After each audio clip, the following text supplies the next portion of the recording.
Afinal de contas, Jesus é Deus ou é apenas um homem? Seria ele apenas um profeta, um homem ungido, um homem consagrado, ou ele é de fato divino? Vamos analisar juntos o que as Escrituras Sagradas têm a dizer a respeito desse assunto. Começar, vamos iniciar com uma pergunta que foi feita pelo próprio Jesus. Em determinado momento do seu ministério, ele reúne os discípulos, ele está já prestes a ir a Jerusalém, já está se aproximando o tempo em que ele vai se apresentar em Jerusalém, e ele faz-lhes a seguinte pergunta. Em Mateus capítulo 16, verso 15, diz: "E vós, quem dizeis que eu sou?" Jesus reúne os discípulos e ele pergunta a eles: "O que as pessoas estão dizendo ao meu respeito?" E os discípulos respondem que alguns da população estavam dizendo que Jesus era Elias, outros estavam dizendo que era Jeremias ou algum dos profetas, e teve discípulo que chegou inclusive a mencionar que algumas pessoas afirmavam que Jesus era João Batista, que tinha ressuscitado dentre os mortos, por isso nele se operavam poderes miraculosos. E cabe aqui um acréscimo, uma informação interessante a respeito disso, que durante o ministério de João Batista, apesar dele ser reconhecido pela maioria ali da população local como um profeta, nele não se operavam milagres. Então, mesmo ele sendo um profeta, no seu ministério não se operavam milagres. Ok? Os evangelhos confirmam esta informação. Então, alguns alegavam que João tinha ressuscitado de entre os mortos, que era no caso Jesus ali, e por causa disso, por haver ressuscitado, agora ele operava milagres, tá? Então, os discípulos fazem essas menções do que o povo pensava a respeito de Jesus. E agora Jesus lhes faz a pergunta: "E vocês, quem dizem que eu sou?" Então, até aquele momento, os discípulos apenas mencionaram o que o povo pensava e agora Jesus está querendo saber o que os discípulos pensavam a respeito dele. Ok? Partindo desse texto, vamos analisar a pergunta que Jesus faz. E vós, quem dizeis que eu sou? E você que está ouvindo essa reflexão, o que você pensa sobre Jesus? O que é baseado nas informações que você já recebeu até hoje, nas coisas que você experimentou até hoje, o que você pensa sobre Jesus Cristo? Qual a convicção que você tem a respeito dele? A compreensão da identidade de Jesus, de quem ele é fundamental na vida e na caminhada daqueles que têm a intenção de servir a Deus. Tá? Hoje, muita gente reconhece Jesus como um mestre, de fato. A gente percebe até filósofos citando Jesus Cristo. Eu já ouvi o professor Leandro Carnal, que afirma expressamente ser ateu, ok? E ele fazendo citações e parafraseando Jesus Cristo, porque ele considera os ensinos de Jesus como cheios de sabedoria, que de fato são, é claro, mas ele não reconhece Jesus como Deus, como divino, mas ele reconhece o mestrado de Jesus. Ele reconhece a sabedoria no tocante aos ensinamentos. Hoje tem muita gente assim. Você já deve ter ouvido falar ou conhecido alguém que reconhece que os ensinos de Cristo são de fato pertinentes, são bons, são úteis, mas Jesus, para essa pessoa, é apenas um mestre. Para alguns, Jesus era um profeta. Reconhecem que historicamente ele existiu, que ele operou milagres e tudo mais, porém não reconhecem que Jesus seja algo além de um homem, que ele é apenas um profeta, não que ser profeta seja pouca coisa, tá? Mas eles afirmam, algumas pessoas afirmam que Jesus é um profeta e nada além de um profeta, ok? alguém que era um bom exemplo moral e tudo mais. Mas a Bíblia afirma algo mais profundo. Ela apresenta Jesus de fato como mestre, apresenta Jesus também como profeta. No entanto, ela apresenta Jesus como Deus, como divino. E nós vamos analisar os textos que falam. Obviamente, nós não vamos analisar todos, porque senão nos faltaria tempo para isso, mas nós vamos analisar alguns textos que eu considero principais ou suficientes para rechear aqui essa nossa meditação a respeito desse tema, ok? Vamos analisar, em primeiro lugar, as declarações diretas da divindade de Cristo. Em João capítulo 1, no verso 1, diz que no princípio era o Verbo, e o Verbo estava com Deus, e o Verbo era Deus. No verso 14, diz que este Verbo se fez carne.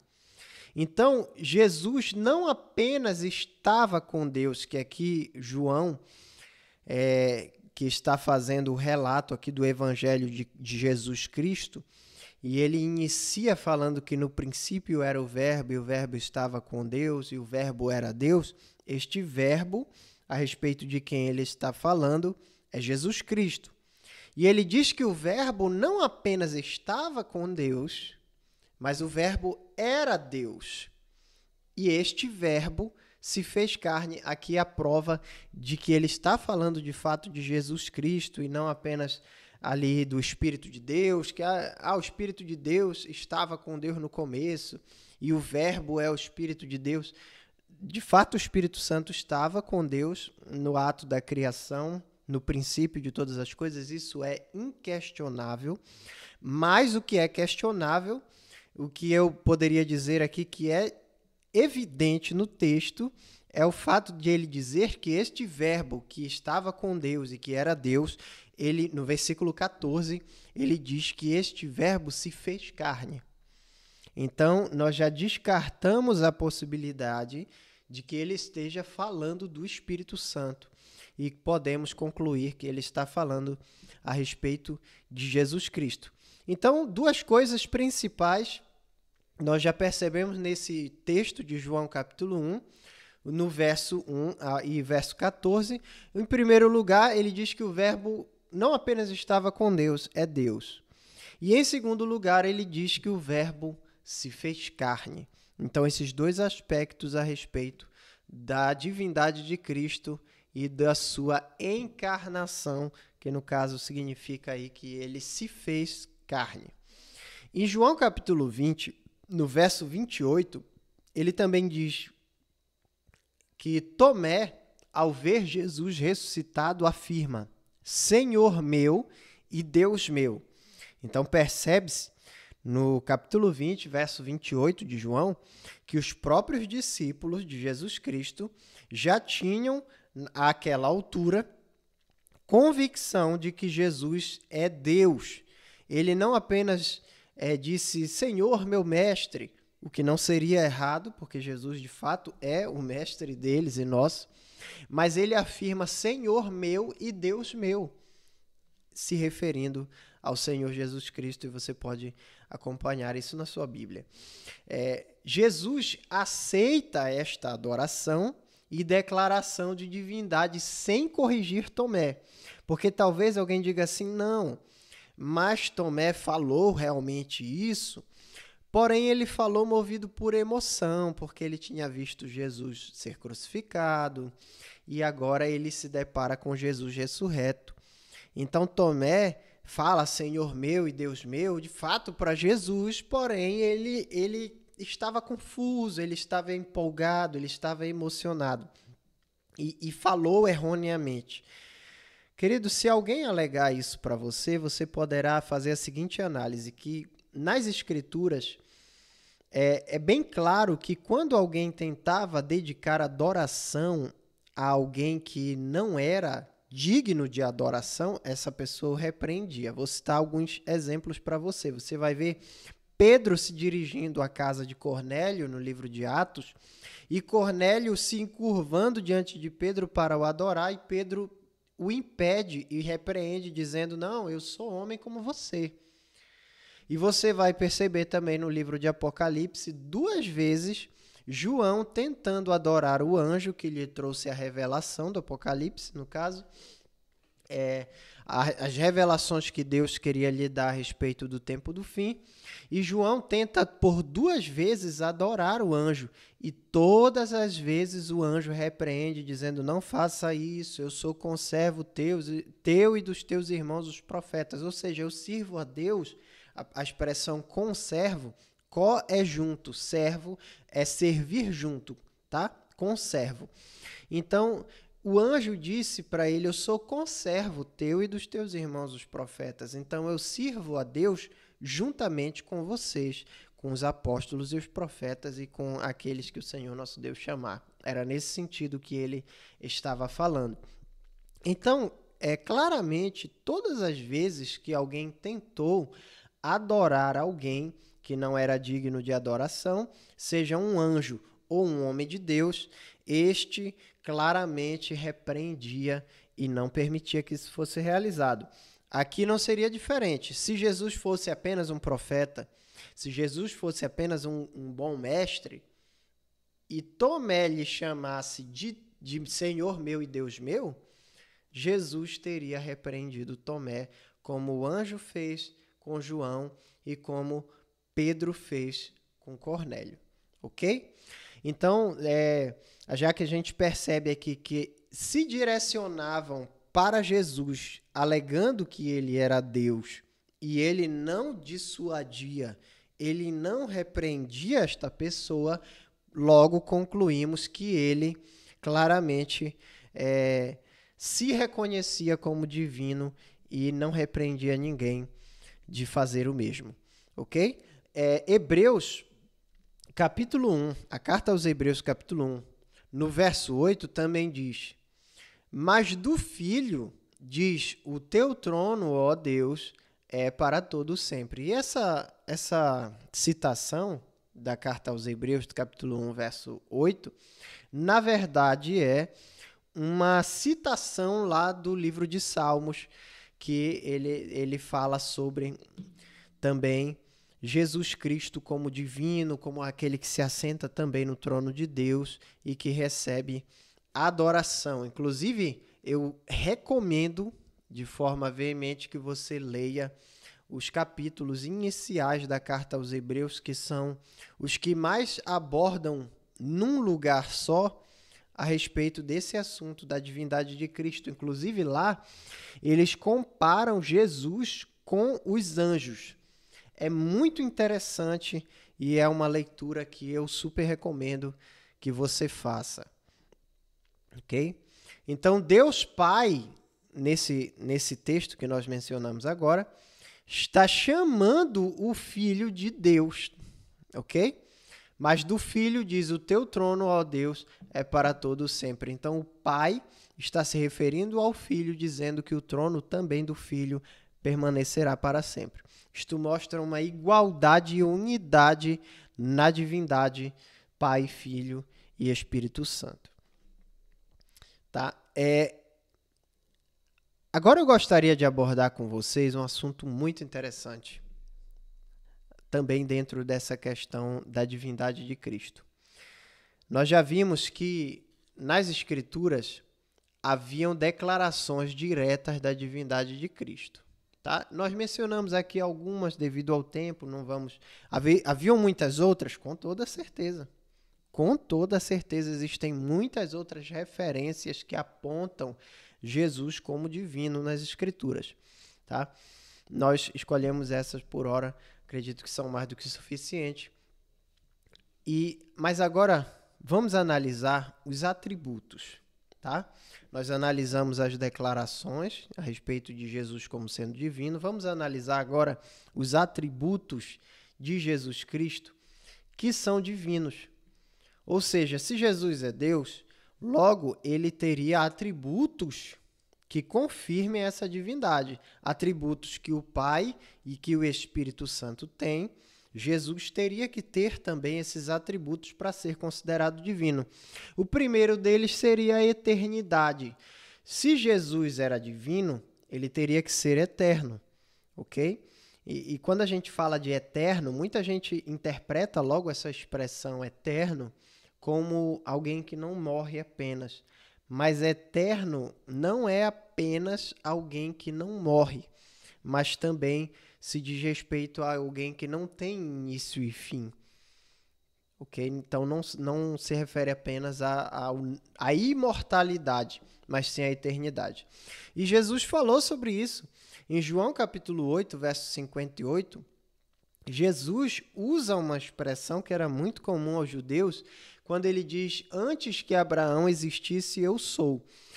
Essa expressão, eu sou, é a mesma utilizada por Deus quando Moisés se depara com ele ali no momento em que Deus chama Moisés, ali na sarça ardente, né? A sarça que queimava, e o Senhor fala com Moisés ali daquela sarça ardente.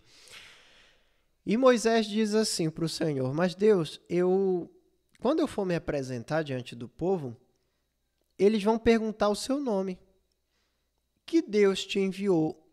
E que nome eu vou dar para eles? E a resposta de Deus foi essa, eu sou o que sou. Que na interpretação de muitos teólogos, existe uma grande parcela de teólogos que acredita que essa expressão eu sou o que sou significa eu sou o Deus de toda e qualquer situação. Como se dissesse, aquilo que você precisar que eu seja, eu serei. Existem outras possíveis interpretações que nós não vamos discutir agora porque não é o nosso objetivo. Porém, essa expressão eu sou foi usada por Deus e era comum para os judeus. Eles estavam habituados com ela, que daí surgiu a expressão Javé ou Jeová, baseada no original dessa palavra, dessa expressão, melhor dizendo, ok? Então, era uma expressão muito comum para os judeus. É por isso que quando Jesus fala isso, antes que Abraão existisse, eu sou, então ele usa a mesma expressão, eu sou, que Deus, o Pai, usava, Jesus usa para se referir a ele mesmo. E essa expressão era tão comum para os judeus que quando Jesus falou isso, imediatamente eles pegaram pedras para o apedrejar, dizendo, você se autodenomina Deus. Tanto é que Jesus fala para eles dizendo assim, eu fiz muitas obras entre vós, por qual delas vocês estão me apedrejando? Eles disseram, não, a gente não está te apedrejando por tuas obras. Nós estamos te apedrejando porque você se autodenomina Deus. Então, eles sabiam com clareza que quando Jesus diz, antes que Abraão existisse, eu sou, ele está se autoafirmando como Deus. Mas não somente isso, nessa mesma expressão, ele usa o antes que Abraão existisse, eu sou. Mesmo Abraão, que viveu muito tempo antes daquela época, Jesus já existia antes dele. Então, aqui nós já vemos uma declaração expressa de que Jesus é eterno. Também em Mateus capítulo 28, verso 18, nós vemos uma clara menção à onipotência de Jesus. Toda a autoridade me foi dada no céu e na terra, e eis que estou convosco todos os dias até a consumação dos séculos. Então a gente vê domínio completo sobre céu e terra. Onipotência foi conferida a Jesus Cristo da mesma forma que o Pai é onipotente, Jesus é onipotente e o Espírito Santo é onipotente. E também gostaria de destacar aqui o que está em Hebreus capítulo 13, verso 8. Jesus Cristo é o mesmo ontem, hoje e eternamente. Que atributo é esse? Imutabilidade. Imutabilidade é o atributo que define que Deus não muda, não tem sombra nem variação de mudança. Então, eternidade é um atributo exclusivo de Deus. Jesus é apresentado como eterno, em João capítulo 8, verso 58. Onipotência Jesus é apresentado como onipotente em Mateus 28:18 e imutável em Hebreus capítulo 13, verso 8. Já mencionamos alguns textos que afirmam a divindade de Cristo, atributos de Jesus Cristo que são iguais aos atributos de Deus, consequentemente nos dando a conclusão de que Jesus é divino. Mas vamos falar de Jesus recebendo adoração. Jesus recebe adoração e você sabe que a adoração é somente a Deus.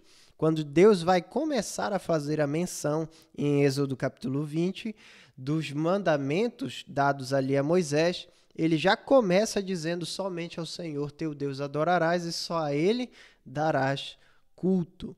Então, você sabe que só Deus é digno de receber adoração. Então, vamos ver nas Escrituras se Jesus recebia adoração ou não, se é recomendável adorar a Cristo ou não. Em Mateus capítulo 4, verso 10, nós vemos com clareza que Jesus afirma a Satanás, quando Satanás diz: tudo isso te darei se prostrado me adorares, Jesus reafirma essa sentença dizendo: somente ao Senhor teu Deus adorarás e só a ele darás culto. E nós percebemos que em Mateus capítulo 2, verso 11, os magos adoraram a Jesus. Quando Jesus estava ainda bebezinho, recém-nascido, os magos do Oriente chegam com os presentes, trazendo ouro, incenso e mirra, e esses magos adoram a Jesus ali em Belém de Judá. Isso está em Mateus capítulo 2, verso 11. Também em João capítulo 9, verso 38, o cego que foi curado adorou a Jesus. Em Mateus capítulo 28, verso 17, os discípulos adoraram Jesus após a sua ressurreição. Então, os magos adoraram Jesus. O cego que foi curado adorou a Jesus. Fora muitas outras pessoas que também fizeram o mesmo. Isso aqui é só uma simples menção. Os discípulos adoraram a Jesus, porque talvez alguém diga assim: não, Danilo, mas o cego adorou porque era uma pessoa ignorante, que não conhecia. Os magos adoraram porque eles eram pagãos, eles não conheciam a cultura, os mandamentos de Deus, eles eram, místicos, espiritualistas. Não, gente. Se fosse, ainda que esse seu argumento fosse verdadeiro, eu iria destacar que os discípulos adoraram. Eu pergunto a você: os discípulos eram ignorantes? Os discípulos eram pagãos, como alguém pode afirmar a respeito dos magos? Não eram. Os discípulos eram judeus. Eram criados ali num contexto do Torá, aprendendo as escrituras sagradas. E ainda mais ensinados pelo próprio Senhor Jesus. E no auge do seu treinamento, no treinamento dos discípulos, no caso, quando Jesus morre e ressuscita, eles o adoram depois de 3 anos de treinamento com Jesus Cristo. Então, você acha que eles estavam fazendo isso por ignorância, por paganismo, por espiritualidade, uma espiritualidade deturpada, distorcida? Com certeza não estavam. Ok? Então, apresentamos também um outro ponto. Nós já entendemos que Jesus recebeu adoração. A Bíblia é muito clara a respeito disso. Jesus recebeu adoração. Eu gostaria de trazer mais um ponto, que é Jesus como criador e sustentador. Então, Jesus é eterno, ele estava com o Pai desde o princípio e tudo. Nós já vimos nas Escrituras. Mas a pergunta que fica é: Jesus participou da criação, e não só da criação, mas da sustentação dessa criação? Jesus é participante disso? Bom, na carta de Paulo aos Colossenses, capítulo 1, verso 16 e 17, ele trata sobre esse assunto. Ele diz: pois nele foram criadas todas as coisas, tudo foi criado por meio dele e para ele. Ele cria e sustenta todas as coisas. que são funções exclusivas de Deus. Quando o texto diz que nele foram criadas, ele está dizendo que ele participou ativamente da criação. E tudo foi criado por meio dele e para ele. Então, as coisas não só foram criadas com a participação de Jesus Cristo, mas elas também convergem. Quando diz que elas foram criadas por meio dele e para ele, o que significa isso, que foram criadas para ele? Por meio dele e para ele. Significa que elas convergem para ele. Como assim? Toda a criação, ela está caminhando e apontando para Cristo.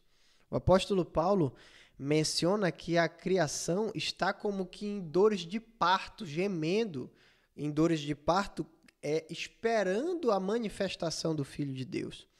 Então, a própria criação, ela aguarda a manifestação de Jesus Cristo e o tempo em que ele vai reinar sobre a terra de fato.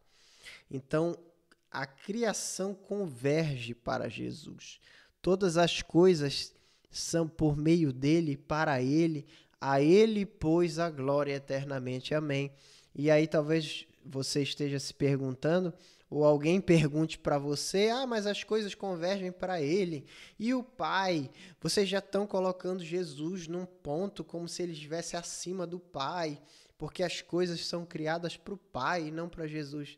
Calma, a Bíblia fala sobre isso. A Bíblia fala sobre isso.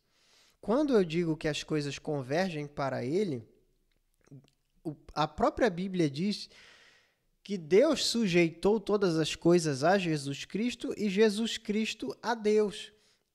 Cristo pertence ao Pai. Então, quando tudo converge para Cristo, Cristo converge para o Pai. Você vai perceber que no fim da história da humanidade, quando todos os reinos forem apresentados a Cristo, Cristo vai reinar e tudo mais, o que acontece em seguida? Jesus apresenta todos esses reinos ao Pai, como que devolvendo a ele, porque tudo, na verdade, é dele. E o próprio Cristo pertence ao Pai. Então, quando nós dizemos que as coisas convergem para Jesus, quando nós glorificamos a Jesus, consequentemente, nós estamos afirmando também que as coisas convergem para Deus e glorificamos também a Deus, porque tudo pertence a Deus, inclusive Cristo. Você lembra que Jesus falou que o Espírito Santo me glorificará porque há de receber do que é meu?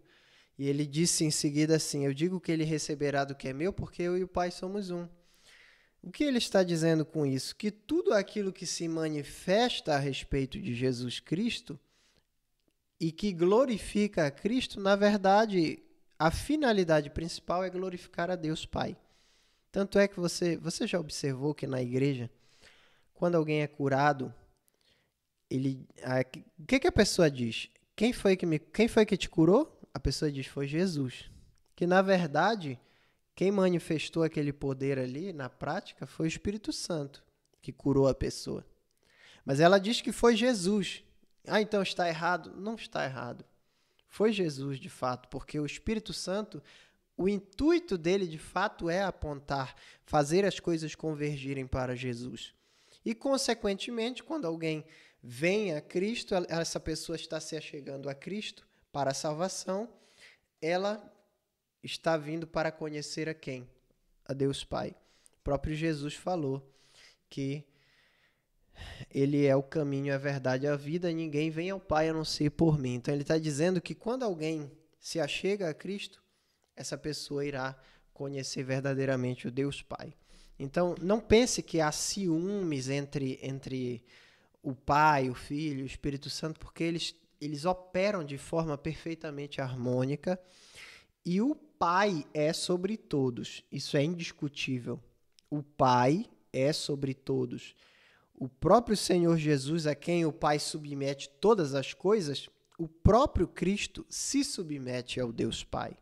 Então, nós não devemos confundir, achando que porque Jesus é divino, igual ao Deus Pai, que eles têm um nível igual de autoridade. Nós não podemos fazer essa confusão. O Pai é sobre todos.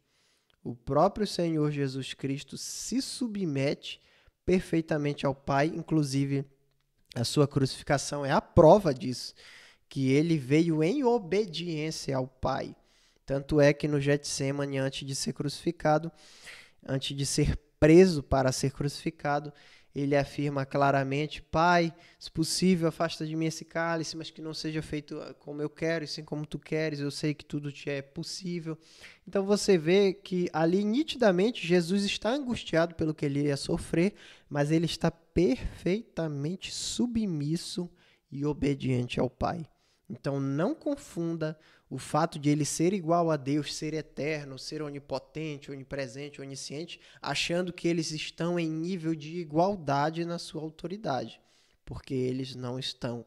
O Pai é acima do Filho e acima de todos. Amém?